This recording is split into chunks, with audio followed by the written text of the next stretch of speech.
Bismillahirrahmanirrahim. Assalamualaikum warahmatullahi wabarakatuh. Alhamdulillahirrabbilalamin. Wabihi nasta'inu ala umur dunia wadin. Wassalatu wassalamu ala asrofil anbiya wal mursalin. Wa ala alihi wa sahbihi ajmain, amma ba'd. Perkenalkan, nama saya Dela Nur Ajijah dari PAI 3C. Di sini saya akan menjelaskan tentang tantangan pendidikan Islam di era disrupsi. Tujuan dibuatnya video ini yaitu untuk memenuhi tugas UTS Filsafat Pendidikan Islam. Sebelumnya kita harus mengetahui terlebih dahulu apa itu disrupsi. Disrupsi adalah kondisi di mana terjadinya inovasi yang menyebabkan perubahan secara besar-besaran atau mendasar ke dalam sistem yang baru. Teori disrupsi pertama kali dikenalkan oleh Clayton M. Christensen dalam bukunya The Innovator's Dilemma. Teori ini tidak langsung populer dan disadari oleh para intelektual. Baru pada 2015 dikoreksi dan direspon oleh King dan Baatar-Touto.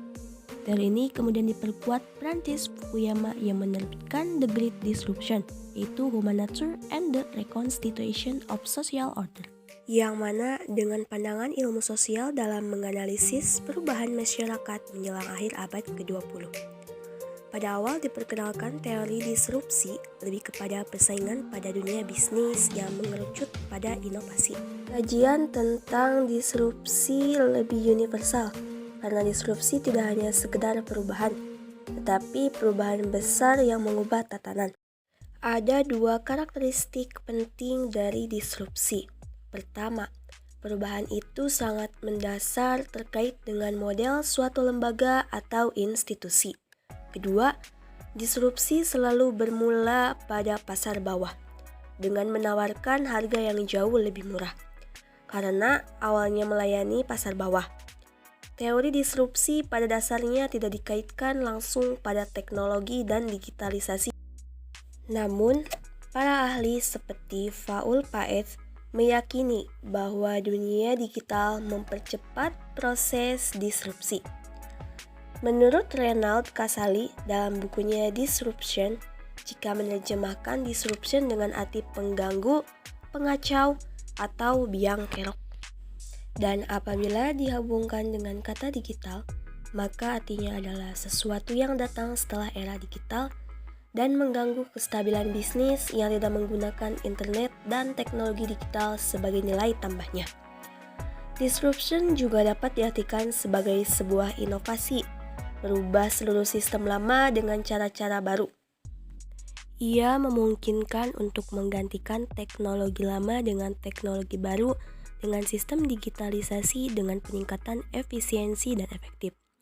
Dengan kata lain, disruption merubah paradigma lama menjadi lebih praktis, simple, kekinian, efektif, efisien, dan mampu beradaptasi dengan perkembangan dan tuntunan perubahan zaman.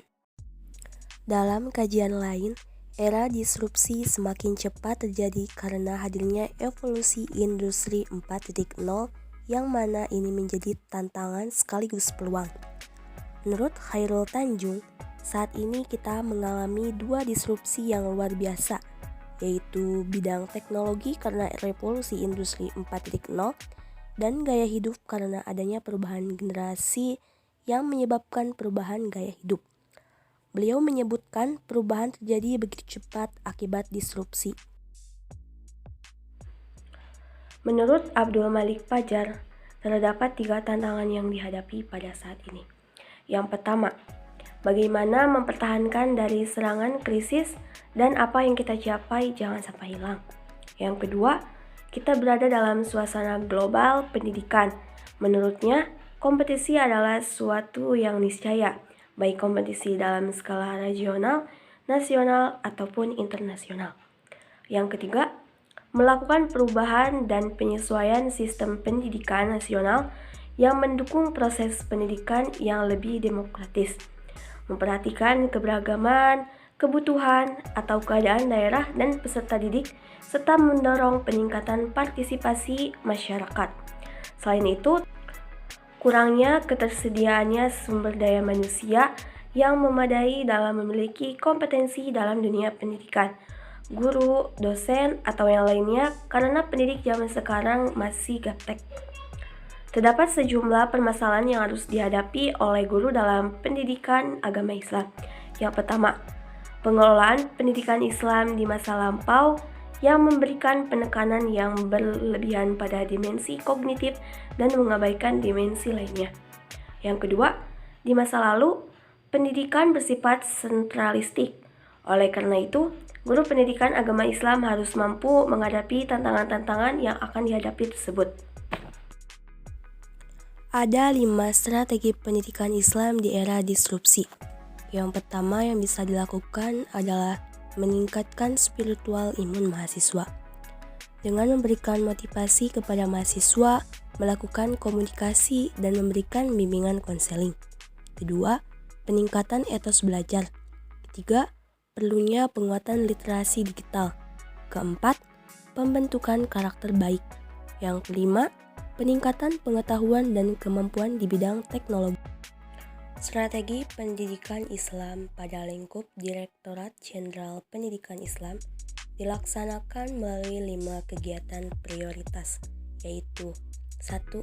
Peningkatan mutu dan relevansi pendidikan agama Islam dengan memperkuat pemahaman dan pengamalan untuk membina akhlak mulia.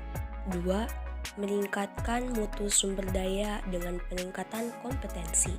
3. Meningkatkan mutu dan pemahaman siswa dengan perluasan materi pengembangan PAI berwawasan teknologi dan global. 4. Meningkatkan sarana prasarana ataupun penunjang pembelajaran. 5.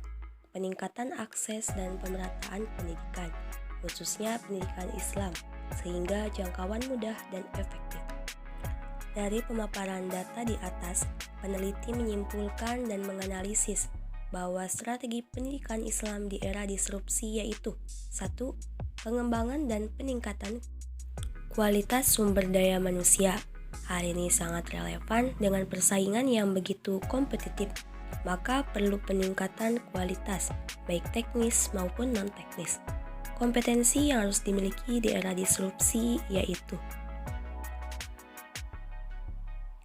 conflict problem solving, critical thinking, creativity, coordinating with other, cognitive flexibility. 2. Pengembangan kurikulum atau bahan ajar yang mampu memberikan dorongan bagi murid untuk lebih antusias dalam belajar, bisa menggunakan pembelajaran berwawasan global dan pendekatan teknologi. Meningkatkan sarana dan prasarana berbasis teknologi digital, yang mana akan meningkatkan akses dan jangkauan pendidikan Islam. 4. Meningkatkan imun spiritualitas agar terbentuknya akhlak atau karakter yang kuat guna menghadapi era disrupsi. Yang kelima, evaluasi dan kontrol sehingga hasil kinerja bisa terpantau dan bisa dibandingkan dengan kinerja yang diinginkan. Teknologi di era revolusi industri 4.0 menyebabkan terjadinya perubahan di berbagai segi dalam kehidupan. Revolusi ini mengubah dari hal-hal yang konvensional beralih ke sistem digital yang lebih canggih. Teknologi memberikan peluang pada hal-hal praktis menjadi serba otomatis dan penuh inovatif di berbagai sektor kehidupan. Perusahaan pemodal besar banyak mengalami kemunduran yang dramatis, seperti perusahaan taksi Bluebird dikalahkan oleh transportasi online Gojek. Pergeseran paradigma belajar dengan online learning dan munculnya generasi milenial menjadi perhatian tersendiri di dunia pendidikan. Peneliti dengan metode library research ini memaparkan tren pendidikan agama Islam di era disrupsi dan dampaknya di Indonesia. Pemanfaatan teknologi dalam proses belajar mengajar di era disrupsi menjadi persyaratan dasar. Pendidikan agama Islam sebagai salah satu yang akan terkena imbas gelombang teknologi. Teknologi dihadirkan untuk meningkatkan mutu pendidikan agama Islam. Materi pendidikan dikembangkan dengan mengikuti perubahan yang terjadi, termasuk dalam penggunaan media pembelajaran dan aplikasi di smartphone menjadi penting. Perubahan ini sesuai dengan perkembangan subjek didik di era milenial. Ada sisi kekhasan pendidikan agama Islam yang tidak tergantikan dengan teknologi, yakni keteladanan. Dalam menghadapi tantangan pendidikan Islam yang begitu kompleks dan menghadapi era 5.0 yang semakin didengungkan di Jepang, yang tentunya akan berdampak dan berpengaruh besar ke Indonesia. Oleh karena itu, pendidikan Islam harus mampu menghadapi tantangan-tantangan yang akan dihadapi tersebut. Selain itu, pendidikan Islam juga harus mempunyai kemampuan-kemampuan utama yang harus dimiliki setiap komponen-komponen masyarakat dan pendidikan Islam. Sekian yang dapat saya sampaikan. Wabillahi taufiq wal hidayah. Wassalamualaikum warahmatullahi wabarakatuh.